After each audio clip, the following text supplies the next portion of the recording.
আসসালামু আলাইকুম। আমি আব্দুল্লাহ মোহাম্মদ মুবিন। চলে আসলাম আইএসটি ফার্স্ট ইয়ার সলিউশন সিরিজের আরো একটা ভিডিও নিয়ে। আমাদের আজকের টপিক হচ্ছে সেল মেমব্রেন বা কোষঝিল্লি। আজকে আমরা এই তুলনামূলক কঠিন টপিকটা এমনভাবে জানবো যেন পরীক্ষার খাতায় অথবা ভাইভাতে কোথাও আমরা না আটকাই। এই কোষঝিল্লির কিন্তু অনেকগুলো মডেল আছে। এই মডেলগুলো সম্পর্কে জানতে থাকলে কিন্তু আমাদের আস্তে, আস্তে পড়ালেখাগুলা গুলিয়ে যায়। কিন্তু আজকে আমরা শুধু ততটুকুই জানবো যতটা লিখলে আমাদের পরীক্ষায় ভালো নাম্বার পাওয়া যাবে এবং যতটা পড়লে আমাদের ভাইভায় কমন পাওয়া যাবে। আচ্ছা, কোষঝিল্লির গঠন নিয়ে কিন্তু অনেকগুলো মডেল আছে, কিন্তু সব থেকে বেশি গ্রহণযোগ্য মডেলটা হচ্ছে ফ্লুইড মোজাইক মডেল। এটা কিন্তু দুইজন বিজ্ঞানী সিঙ্গার এবং নিকেলসেন 1972 সালে প্রস্তাব করেন। এই নাম এবং সাল লিখলে কিন্তু তোমার পরীক্ষার খাতায় অটোমেটিক নাম্বার বাড়ার একটা সম্ভাবনা থাকে। এখন এই ছবিটার দিকে একটু তাকাও। এই ছবিটা দেখলেই বুঝতে পারবে যে আসলে কেন এই মডেলটার নাম ফ্লুইড দেওয়া হয়েছে। এই কোষঝিল্লি কিন্তু কোনো শক্ত দেয়ালের মতো গঠন না। এটি মূলত তরল লিপিডের একটি সমুদ্রের মতো, যার মধ্যে দিয়ে প্রোটিনের অণুগুলো মোজাইকের মতো ভেসে বেড়ায়। এই পুরো কাঠামোর মূল ভিত্তি হচ্ছে লিপিড বাইলেয়ার বা লিপিডের দুইটা স্তর। আর এই লিপিডের লেয়ার দুটো তৈরি হয় ফসফোলিপিড দিয়ে। এর কিন্তু দুইটা পার্ট আছে। একটা হচ্ছে পানি আকর্ষী বা হাইড্রোফিলিক মাথা, যেটা কিনা বাইরের দিকে থাকে।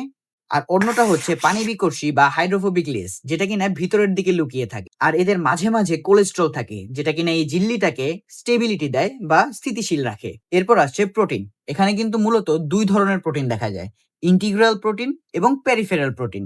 ইন্টিগ্রাল প্রোটিন কিন্তু পুরো ঝিল্লি জুড়েই থাকে। এরা চ্যানেল বা ট্রান্সপোর্টার হিসাবে কাজ করে। আর পেরিফেরাল প্রোটিনগুলো কিন্তু শুধু বাইরের লেয়ারে লেগে থাকে। এরা মূলত রিসেপ্টর হিসাবে কাজ করে। আর ৩ নম্বর উপাদানটা হলো কার্বোহাইড্রেট। এরা যখন প্রোটিনের সাথে যুক্ত হয় তখন এটা হয় গ্লাইকোপ্রোটিন। এটা যখন লিপিডের সাথে যুক্ত হয় তখন এটা হয় গ্লাইকোলিপিড। আর এই গ্লাইকোলিপিড এবং গ্লাইকোপ্রোটিন মিলে ঝিল্লির বাইরে একটা আস্তরণ তৈরি করে, যেটাকে আমরা বলি গ্লাইকোক্যালিক্স। আর এই গ্লাইকোক্যালিক্স এক কোষকে অন্য কোষের সাথে চিনতে সহযোগিতা করে, যেটা কিন্তু খুবই ইম্পর্টেন্ট একটা কাজ। তো স্ট্রাকচার বা গঠন তো দেখা গেল, এবার চলো এর কাজগুলো একটু দেখি। এই কোষঝিল্লি আমাদের কোষে একই সাথে দুইজনের কাজ করে। এক নাম্বার হচ্ছে গার্ড বা দারোয়ান, আরেকটা হচ্ছে হলো মেসেঞ্জার বা বার্তাবাহক। আর এর প্রধান কাজ কি জানো? এরা সিলেক্টিভলি পারমিয়েবল। বাংলায় বলতে গেলে বৈষম্য ভেদ্য। সোজা কথায় বলতে গেলে এরা কিছু কিছু তরল পদার্থকে ভিতরে ঢুকতে দেয়, আবার কিছু কিছু তরল পদার্থকে ভিতরে ঢুকতে দেয় না। এছাড়াও এটা কোষকে সুরক্ষা দেয়, হরমোনের জন্য রিসেপ্টর হিসেবে কাজ করে, বিভিন্ন সিগন্যাল পাঠায়, বিভিন্ন জিনিসপাতি পরিবহন করে, আবার অন্য কোষের সাথে জুড়ে গিয়ে টিস্যু গঠন করতে সহযোগিতা করে। এই কোষঝিল্লির পরিবহনটা কিন্তু আরেকটু ভালোভাবে জানা উচিত।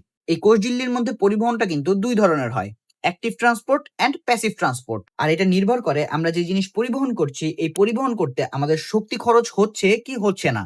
প্যাসিভ ট্রান্সপোর্ট হচ্ছে যেখানে আমাদের এই পরিবহন করতে কোনো শক্তি খরচ করতে হচ্ছে না। মূলত এটা ব্যাপন বা অভিস্রবণের সাহায্যে হয়, যেখানে অণুগুলো বেশি ঘনত্বের স্থান থেকে কম ঘনত্বের দিকে যায়। অন্যদিকে অ্যাক্টিভ ট্রান্সপোর্ট হচ্ছে যেখানে আমাদেরকে জিনিসপত্র পরিবহন করতে এটিপি বা শক্তি খরচ করতে হয়। আর এখানে কিন্তু অণুগুলো ঘনত্বের বিপরীতে পরিবহন করে, অর্থাৎ নিম্ন ঘনত্বের স্থান থেকে উচ্চ ঘনত্বের স্থানের দিকে যায়। যেমন সোডিয়াম পটাশিয়ামকে আমাদের সেলের মধ্যে জোরপূর্বক পাম্প করতে হয়। আর ভাইবার জন্য এই অ্যাক্টিভ এবং প্যাসিভ ট্রান্সপোর্টের প্রশ্নটা কিন্তু খুবই ইম্পর্টেন্ট। ওকে, আলোচনা তো অনেক হলো, কিন্তু পরীক্ষার খাতায় যদি তুমি একটা মাত্র স্ট্যাটিস্টিক খুব সুন্দরভাবে গুছায় লিখতে পারো, পরীক্ষক কিন্তু ইনস্ট্যান্টলি বুঝে যাবে যে তুমি এই সাবজেক্টে অর্থাৎ এই টপিকে অনেক ডিপলি পড়ালেখা করে আসছো।